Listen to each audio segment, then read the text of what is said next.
দর্শক, যেমনটি শিরোনামেই জানাচ্ছিলাম যে বিক্ষোভে উত্তাল কুয়েট, ৬ দফা দাবি না মানায় প্রশাসনিক সহ সব রকমের একাডেমিক ভবনে তালা ঝুলিয়ে দিয়েছেন আন্দোলনকারীরা। এদিকে সিন্ডিকেট সভায় সিদ্ধান্ত হয়েছে যে ২৮ ফেব্রুয়ারি পর্যন্ত সব রকমের ক্লাস পরীক্ষা বন্ধ থাকবে।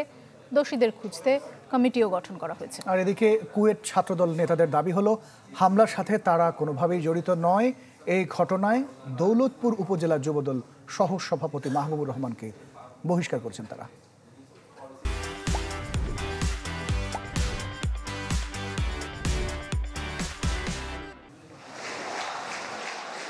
সংঘর্ষের পর থেকে উত্তপ্ত কুয়েট, ক্লাস পরীক্ষা বর্জন করে শিক্ষার্থীদের বিক্ষোভ।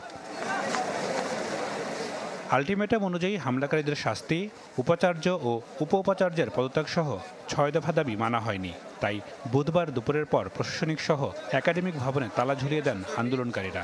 জানান, উপাচার্য, উপ উপাচার্য ও ছাত্র কল্যাণ পরিচালক পদে নতুন নিয়োগের জন্য আবেদন করা হবে। যেহেতু তারা আমাদের দাবি মেনে নেয় নাই, সেজন্য আমরা প্রশাসনিক ভবন সহ সব একাডেমিক ভবন তালা দিয়ে দিচ্ছি। জুলাইয়ের আন্দোলনের সময় আমাদের হলগুলা জোর করে আমাদের হল খালি করানোর চেষ্টা করা হয়েছে। আমরা যতদিন না আন্দোলনে আমাদের দাবি মানা হবে, আমরা হলে থাকবো। প্রধান উপদেষ্টা, স্বরাষ্ট্র উপদেষ্টা, শিক্ষা উপদেষ্টার কাছে আমাদের সকল সাধারণ শিক্ষার্থী স্বাক্ষরকৃত একটি স্মারকলিপি আজকের মধ্যে পৌঁছে যাবে।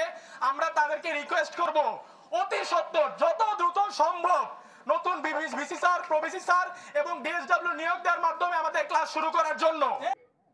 খুলনা প্রেস ক্লাবে কুয়েট ছাত্রদল নেতারা দাবি করেন, হামলার সাথে জড়িত নন তারা, বরং তাদেরই মারধর করা হয়েছে।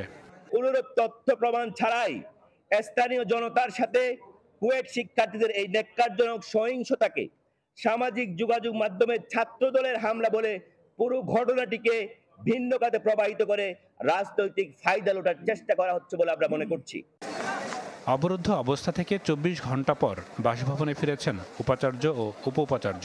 জানান, ঘটনা তদন্তে গঠন করা হয়েছে ৪ সদস্যের কমিটি। এখন যদি কোনো শিক্ষক, কর্মকর্তা, কর্মচারী, ছাত্রছাত্রী জড়িত থাকে, তাহলে তাকে একদম যে আইন আছে বিধি অনুযায়ী তাদেরকে সর্বোচ্চ শাস্তি নিশ্চিত করা হবে। কোনো অবস্থাতেই আমরা এই ক্যাম্পাসে লেজুর ভিত্তিক রাজনীতি চাই না। ছাত্র রাজনীতি নিষিদ্ধের দাবি নিয়ে বিরোধের জেরে মঙ্গলবার কুয়েট ছাত্রদল ও সাধারণ শিক্ষার্থীদের মধ্যে সংঘর্ষ হয়। এই ঘটনায় বহিষ্কার করা হয় দৌলতপুর থানা যুবদলের সহসভাপতি মাহবুবুর রহমানকে। Desk report, channel 24।